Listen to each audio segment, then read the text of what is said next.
What's up, guys? I'm Landon from Shoeware, and today we're putting the newest models from Giannis Antetokounmpo and Kyrie Irving shoe lines with Nike head-to-head to see how they compare. So, really quick, if this is your first time checking us out, feel free to drop a follow or subscribe wherever you're watching and give this video a like.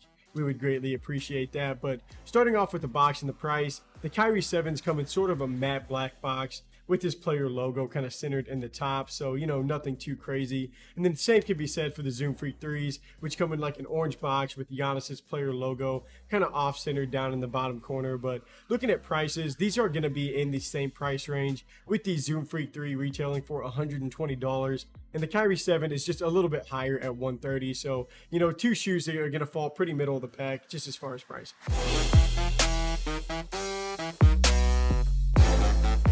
So before getting into the performance breakdown, I just want to touch on the design and the appearance for each of these models first. So starting off with the colorways, today we're checking out the Zoom Freak 3 in this Nike color scheme versus the Kyrie 7 Weatherman. So this is actually one of the newer colorways for the Zoom Freak model, so it's a really clean look in hand.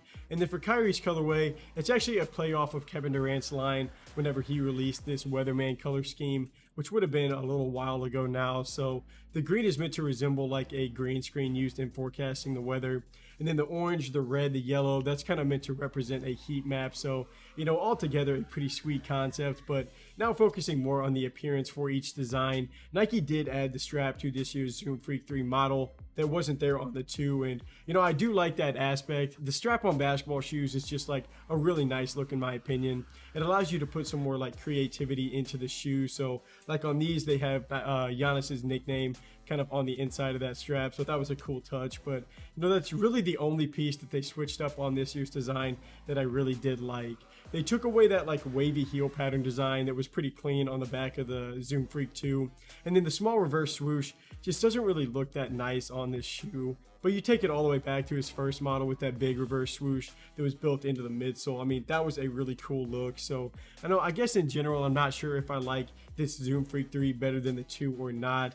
And I guess that's kind of how I feel about the Kyrie 7 model too, because they did take away the strap from the 6 model onto this year's 7, so they did lose me a little bit there. But I guess I do like this shark tooth pattern that kind of runs along the midsole, and that is kind of a theme for Kyrie's shoe line. I know that pattern shows up on a few different shoes from his line, but nothing really stands out to me on the rest of the shoe in a good or a bad way.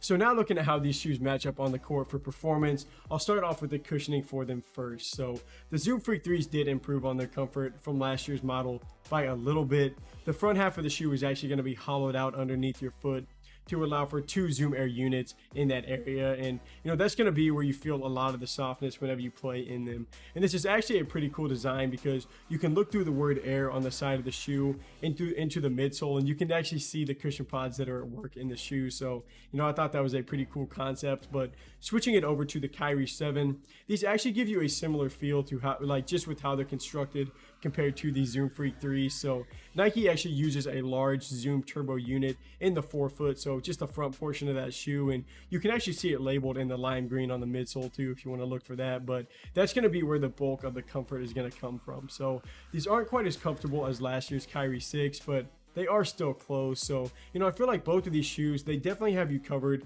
like for the ball of your foot, like in the front half of that portion, which is where you spend most of your time whenever you're playing. But there's just not as much protection or like cushion used in the heel like the rest of that setup, I guess, especially for the Zoom Freak 3.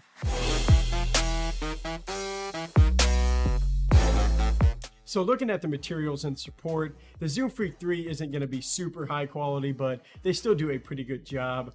Nike did put the strap back on this year's design, so you do have that added piece. And then the mesh upper, it does feel pretty thin, but it does allow for some really good ventilation for your foot. And then a lot of the same thing kind of goes for the Kyrie 7. So it's nothing too special on the upper. It's just mainly some textiles. But, opposite to the Zoom Freaks, there's no straps on this year's Kyrie whenever last year's had one. But the support still ends up being pretty similar on these shoes.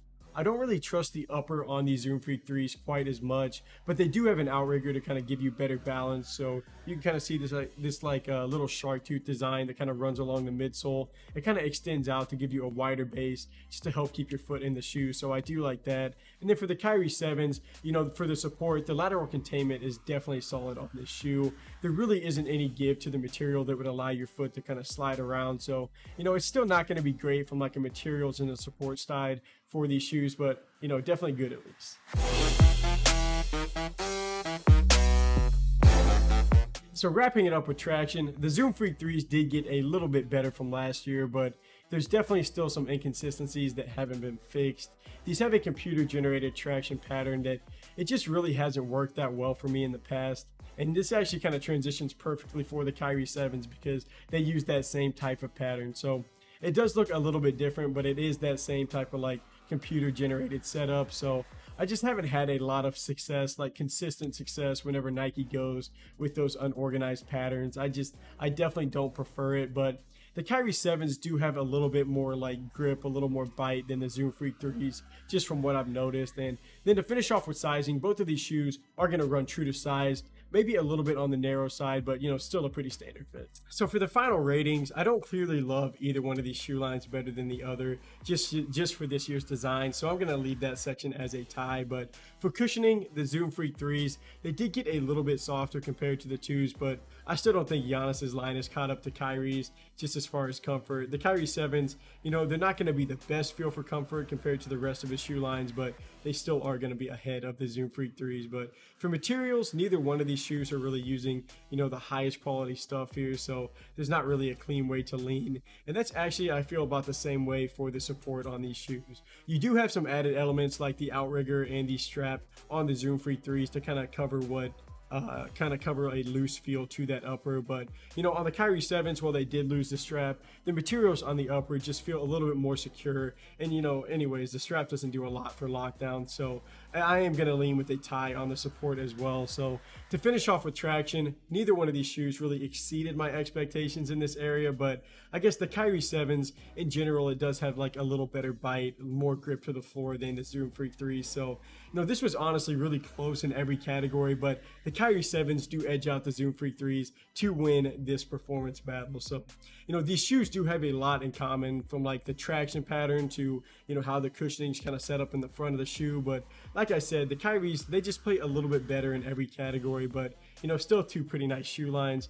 But if traction is like your most important thing whenever it comes to basketball shoes, there will be some better options out there for you. But you know, everywhere else, these shoes do perform pretty well. But just in case you do want a little bit more of an in-depth review on each one of these shoes, we do have individual review lives for both pairs where I go a little deeper into the models, so feel free to check those out. And if you're interested in purchasing one or both of these shoes, just go ahead and check out the links in the description below. But that wraps up this performance battle. Until next review, I'm Landon from Shoeware. Peace.